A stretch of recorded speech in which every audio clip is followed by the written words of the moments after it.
Hej och välkomna till Viable Citys klimatfrukost, nummer 35 i ordningen. Jag heter Carina Askan och det är jag som introducerar våra gäster idag och samtalet tillsammans med min kollega Sandra Sjö som kommer att fixa allt det här tekniska här i bakgrunden. Ni som har varit med förr, ni vet ju att det här är ett kort format. Det är avslappnat och du kan sitta och käka frukost under tiden. Under första halvtimmen så har vi gäster som delar med sig av sin kunskap och erfarenhet och kanske inspirerar oss lite. Och sen så får vi tillfälle att reflektera lite kring dagens ämne som är rättvis omställning. Den första halvtimmen så, som jag sa, så spelar vi in och det går alltid att titta på det och lyssna i efterhand. Klimatfrukostarna har vi lite då och då på aktuella och intressanta teman. Och ifall du får mer svak efter idag och vill vara med på fler så är det bra att hålla koll på vår kalender på webben, vårt nyhetsbrev eller på LinkedIn. Och så kan du också dela med kollegor eller andra som är intresserade. Så som sagt, idag är det dags för klimatfrukost nummer 35. Och temat är rättvis omställning. Det är ett begrepp som är ganska mångfacetterat. Det kan vara väldigt svårt. Och ibland är det så svårt att man nästan undviker att prata om det. Det kan också vara lite konfliktfyllt, för det som uppfattas som rättvis för en grupp kan ju uppfattas som motsatsen för någon annan. Men de allra flesta är nog överens om att klimatomställning måste ske rättvist. Både för att det är moraliskt rätt och känns bra och för att om vi ska lyckas med klimatomställningen så måste alla vara med på tåget och inkluderas så att vi inte skapar för stort socialt motstånd i slutändan. Vi kommer såklart inte att kunna reda ut alla frågor kring rättvis omställning idag på den här korta frukosten. Men förhoppningsvis så planterar vi några frön till fortsatt tankeprocess, dialog, kanske samarbete och att ni går härifrån och känner att det inte är så himla svårt. Vi kommer att få idag en kort inflygning kring vad som menas med rättvis omställning och sen ska vi få höra lite konkreta exempel på vad våra gästande städer gör för att ta sig an frågan. Och med oss här idag har vi fina gäster. Vi har Liisa Perju från Demos Helsinki som är en beroende och icke vinstdrivande tankesmedja. Hon är sociolog och jobbar med rättvis och hållbar omställning både i Norden och Europa. Hon är också part av Net Zero Cities-konsortiet som hjälper europeiska städer att nå EUs klimatmål om 100 klimatneutrala städer 2030. Och så har vi Sofia Sundin från Kalmar kommun som jobbar som ungdomsombud där. Men hon är också ansvarig samordnare för barnkonventionsfrågorna. Och så har vi Annika Dahlén från Umeå kommun. Hon är utvecklingsstrateg med särskilt fokus på jämställdhet i relation till social hållbarhet, stadsplanering, mobilitet och klimat på lokal nivå. Varmt välkomna till er. Så nu kommer jag att börja med att välkomna Liisa. Du kan väl börja med att berätta för oss vad menas egentligen med, vad är rättvis omställning egentligen?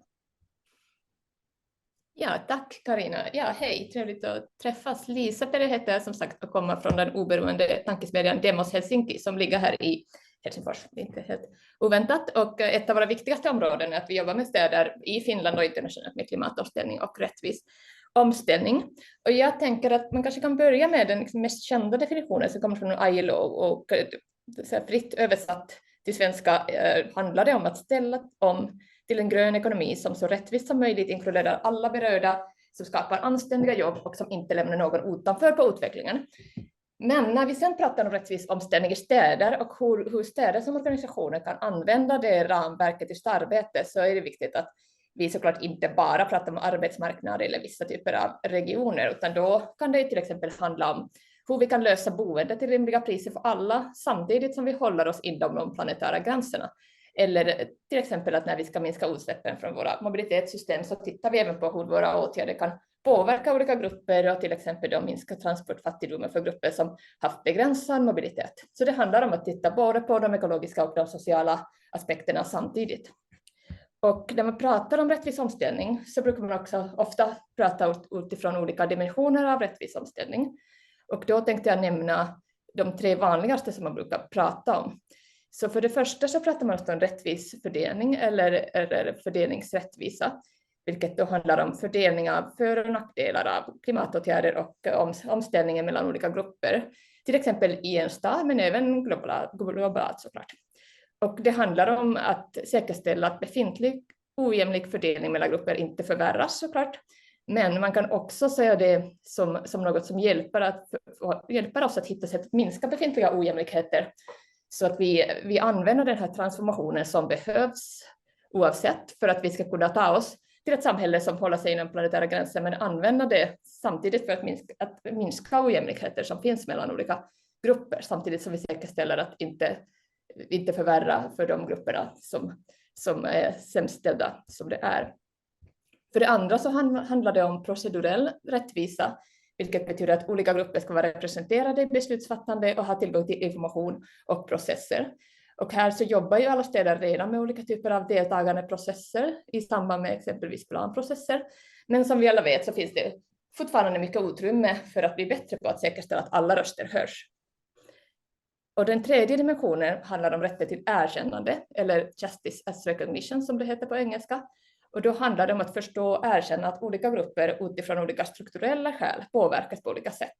Att man identifierar vem som är påverkad och hur de borde involveras och hur de ska få möjligheter att exempelvis påverka och vidta åtgärder.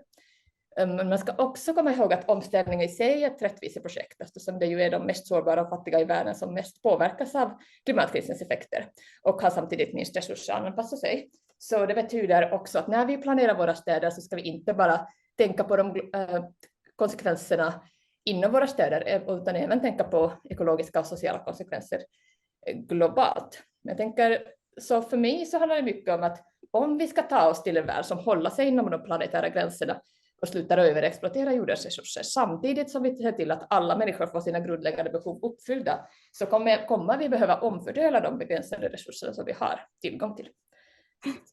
Så det är ungefär så jag tänker kring det. Men varför är det så svårt det här då? Det är många städer tycker att det är lite svårt och utmanande. Vad är det som gör det så svårt? Absolut, och det finns väl många skäl till det, men det krävs nya sätt att tänka och göra saker såklart. Och tänker om man skulle ta det som utgångspunkt på riktigt i all verksamhet, att man ska utgå från social hållbarhet och att man ska hålla sig inom de planetära gränserna, så förändrar ju hur man arbetar som stad. Och då skulle det även förändra vilka mål som faktiskt i slutändan styr i beslutsfattande, så även på den politiska nivån. Och där är vi ju inte riktigt än. Men om man tänker mer organisatoriskt så förändrar ju också hur man jobbar inom en stad. Så det innebär nya sätt att samarbeta inom städernas egna organisationer. Till exempel att man ser till att kunskap om sociala och hälsoeffekter finns med när man gör klimatstrategier. Så det krävs organisatoriska förändringar så att förvaltningar kan integrera sociala och miljömässiga hållbarhetsfrågor. Och det som också är svårt är att man ska kunna ta sig ett systematiskt grepp istället för att göra enstaka satsningar eller projekt. Men samtidigt så finns det olika sätt att närma sig den här frågan från ett systemperspektiv. Och det ser vi också är väldigt viktigt, att man faktiskt närmar sig frågan från ett systemperspektiv. Och det är hela grunden i det hela. Och det finns olika verktyg som har utvecklats på olika håll i Sverige och internationellt. Och man kan ta hjälp till exempel att man gör olika scenarier för hur er stad skulle se ut om ni skulle nå de sociala och ekologiska målen. Så att bygga liksom gemensamma visioner för socialt och ekologiskt hållbara framtiden. Och internationellt så finns det till exempel en organisation som heter DEAL som sprider verktyg som till exempel Amsterdam har använt när de gjort sin cirkularitetsstrategi. Och jag tänker att du har väl lite svenska exempel som jag har förstått. Ja, exakt. Stort tack Lisa för den inflygningen. Jag tänkte välkomna Annika, för ni jobbar ju jättemycket med den här frågan. Kan inte du berätta lite grann, ge oss några konkreta exempel på hur ni gör i Umeå? Ja, jättegärna. Jag tänkte bara för att ge en liksom jättesnabb kontext kring Umeå, så är ju det vårt omställnings- och hållbarhetsarbete sker i en liksom kontext av befolkningstillväxt. Vi är den enda svenska staden som har haft kontinuerlig befolkningstillväxt sedan 60-talet. Vi har dubblat befolkningen sedan 60-talet. Vi är 130 000 invånare och har liksom, det finns också liksom en vision om kontinuerlig befolkningstillväxt att bli 200 000 invånare år 2050. Så det är liksom ramarna, och i den här visionen som är politiskt antagen, så säger man också uttryckligen att den här tillväxten ska uppnås med bibehållen social, ekologisk, kulturell och ekonomisk hållbarhet. Så det här är alltså hållbarhetsdimensioner som i vår liksom grundläggande tillväxtvision för staden också liksom inte kan förstås separat från varandra. Den ekologiska tillväxten, som ju liksom syftar till bland annat klimatomställningen, hänger tätt ihop med den sociala hållbarheten. Och när vi pratar social hållbarhet, då är jämställdhet en grundläggande del av det i vårt arbete i Umeå. Och det handlar om att integrera som en förståelse för könsmaktsstruktur, för livsvillkor för kvinnor och män i allt arbete som kommunen gör. För att liksom försöka förstå olika livsvillkor för olika invånare i staden och på det sättet liksom skapa bättre service och förhoppningsvis också kunna liksom planera och bygga en stad där vi skapar förutsättningar för kvinnor och män att ha samma makt att forma samhället och sina egna liv. Så att det här gäller ju inte minst då arbetet med liksom stadsplanering i relation till klimatneutralitet. När vi jobbar med att planera liksom städerna för framtiden måste vi ju se till att vi gör dem på ett sätt som gör dem hållbara, tillgängliga, säkra för alla människor. Och det kräver ju att vi har de perspektiven idag, för när vi väl har byggt in infrastruktur till exempel, så är det ganska svårt och besvärligt och kostsamt att ändra på. Och då behöver vi liksom hela tiden ha med oss den här frågan om så här, vem är det som planerar, vem är det som blir planerad, och hur bygger vi in den här förståelsen i strategier och planer, inklusive handlingsplaner för klimatneutralitet. För där ser vi att social hållbarhet, det är en grundförutsättning för att vi gemensamt ska klara av klimatomställningen. Att utan en förståelse för till exempel könade maktstrukturer, privilegier, handlingsutrymme och sådär, och hur det hänger ihop med våra beteenden, som ju är grundläggande för en omställning, så är det svårt, för att inte säga omöjligt, att bli en klimatneutral stad. Så att det liksom inflygning lite grann bara i kontexten kring hur vi ser på frågan när vi jobbar, för att då inte skapa liksom helhetslösningar, så här one size fits all lösningar utifrån antaganden som inte tar liksom skillnader kring förutsättningar för olika grupper i åtanke, och då kanske det skapar en orättvis omställning. Och det här är ju stora ord, så jag tänkte försöka ta ner det till bara väldigt snabbt två konkreta exempel på hur vi till exempel har använt oss av datorn och en liksom förståelse för den liksom lokala kontexten för att skapa bättre förutsättningar för en hållbar omställning. Så det första exemplet på könsuppdelad data, det är vår resvaneundersökning som vi gör med ungefär 5 års mellanrum. Nu var det lite längre sedan den senaste PGA-pandemin, men vanligtvis ungefär 5 års mellanrum. Och det här är väldigt relevant för oss, för att de mätningar som vi har gjort på lokal nivå kring utsläpp visar att mobilitet och transporter står för runt hälften av de totala utsläppen från privata hushåll i Umeå. Så när vi ska jobba med liksom, klimatomställning så är mobilitet och transporter en liksom jätteviktig fråga. Och där ser vi då den senaste datan från oktober 2022. Så ser vi att andelen bilresor för män i kommunen är 45% och för kvinnor i kommunen 34%. Och det innebär ju då att kvinnors andel hållbara resor är 66%. Männens andel hållbara resor är bara 55%. Vår målsättning i kommunen för hållbart resande, vår liksom nästa etappmål är att minst 65% av alla resor i kommunen ska ske med hållbara färdsätt. Och vår senaste data visar att om männen reste som kvinnorna så skulle vi minska bilresandet med 6 procentenheter. Men också totalt, om man tittar på både män och kvinnor, men också att då skulle vi ha uppnått våra mål. För kvinnornas resor är redan över liksom gränsen för hållbart resande. Så det innebär ju att vad ska vi liksom satsa på här när vi jobbar med det? Ja, män behöver resa mer hållbart.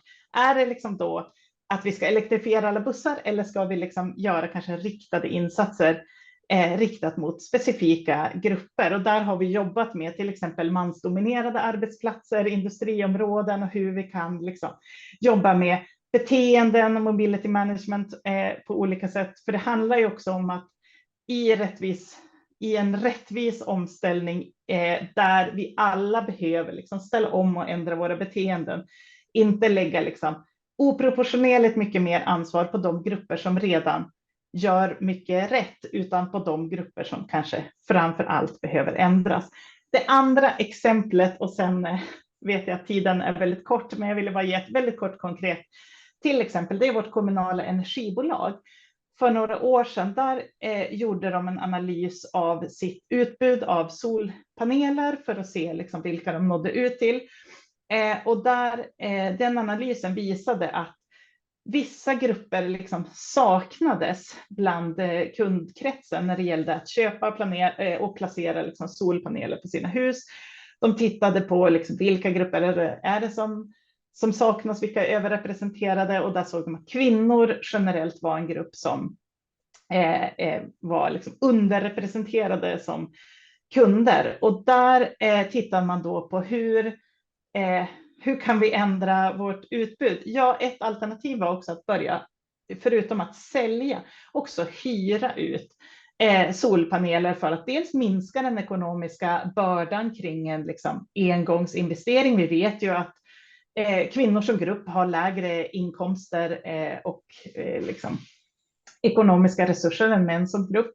Men också att köpa solpaneler också associeras till ett visst liksom tekniskt kunnande och att den här hyrmodellen också innebar liksom service och stöd, vilket gjorde att andra grupper som kanske inte såg sig som så här, intresserade eller kunniga i den tekniska bitarna ändå liksom, kunde få tillgång till det. Så att det var 2 korta exempel. Jag pratar jättegärna mer i diskussionerna, men jag vet att tiden rinner iväg. Stort tack Annika, jättebra exempel. 2 exempel som ju handlar om fördelande rättvis omställning som Lisa nämnde här i början. Tack. Då skulle jag vilja välkomna Sofia som ska berätta för oss om hur ni jobbar i Kalmar med ett verktyg som heter Sociala kompassen. Vad är det för något? Ja, tack så jättemycket. Jag är jätteglad att jag får vara med. Jag är lite hostig, men jag hoppas jag hörs bra ändå. Den sociala kompassen, ja, den är jättespännande. Det är alltså en analys av flera socioekonomiska egenskaper där man tittar på de olika bostadsområdena i Kalmar med syfte då att förstå och visualisera statistik lite mer lättillgängligt och pedagogiskt. Inte så mycket tabeller och liksom spalter med data, utan på ett väldigt tydligt sätt kunna visa dels hur kommunen utvecklas, men också hur vi ligger till jämfört med andra kommuner då. Och tanken är att det ska gynna samhällsutvecklingen såklart, och bredda kunskapen om våra bostadsområden. Och förhoppningsvis kommer det här också att göra att vi får en mycket bättre underlag till planering när vi ska, med den byggda miljön till exempel, skolupptagningsområde och liknande. Men det är också väldigt bra att samköra med annan data. Vi gör ju till exempel LUP-enkäten som MUCF tillhandahåller, en ungdomsenkät. Och vi har också polisens trygghetsvaneundersökningar, CAN och så vidare. Men också konsumtionskompassen, för då kan man ju se kopplingen mellan konsumtionsbaserade utsläpp och socioekonomin. Det här är ju de socioekonomiska egenskaperna som man tittar på framförallt då. Och statistiken är från SCB, så det är liksom ingen ny statistik. Vi har den själva, utan det är paketeringen och presentationen som är det nya då. Och sociala kompassen görs och det handhålls av ett företag som heter Statistikon. Och det kommer ligga lite länkar sen tror jag lite senare om man vill titta mer på det sen. Och de variablerna eller egenskaper som vi tittar på är inkomst i arbetsför ålder då, upp till 65. Förvärvsgrad, alltså hur många som arbetar, arbetslöshet, ohälsa, och då är det sjukdagar från Försäkringskassan. Ekonomiskt bistånd född utanför EU och utbildningsnivå, alltså eftergymnasial nivå framförallt. Och sen har vi 2 demografiska faktorer också som handlar om att visa dels barnfamiljer, områden som är täta med barnfamiljer, och också för att visa den åldrande befolkningen, eftersom de här 2 har väldigt olika behov och utmaningar som man behöver ha koll på då. Och det kompassen gör är att man delar in våra bostadsområden i 5 olika grupper, och varje grupp har då en egen färg. Och det är en AI-metod som klustrar samman de här olika områdena utifrån deras egenskaper. Sen finns det ju självklart unika drag i varje område, så att det är inte så att alla områden som har färgen grön är likadana på något sätt, utan det är ju ett klustrande, och sen så har ju varje område sin egen unikhet liksom, och sin egen särdrag liksom. Och själva presentationen som görs i form av cirklar där de här variablerna eller egenskaperna ligger i utkanten av cirkeln, och sen så finns alla bostadsområden placerade utifrån sina egenskaper då inuti cirkeln, och de fungerar som magneter till varann. Så om ett område har många barnfamiljer till exempel, så kommer det området att dras mot sidan på magneten där den här variabeln barn och unga upp till 18 år finns. Och ju närmare man är, desto mer av den egenskapen finns i området.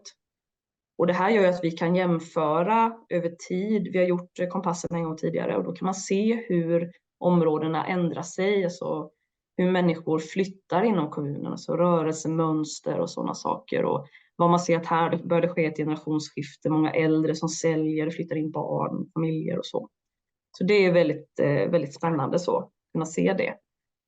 Och i Kalmar har vi en ganska stor samvariation jämfört med förra kompassen som vi gjorde 2018 kring egenskaperna arbetslöshet, ekonomiskt bistånd, ohälsa och född utanför EU. Och det ser vi är ju ett resultat av den ökade polariseringen som finns i hela Sverige, men här blir det väldigt tydligt att de har en väldigt stark samvariation, så att om ett område har till exempel hög ohälsotal, så är det en ganska troligt att den har även höga tal inom arbetslöshet och ekonomiskt bistånd och så vidare.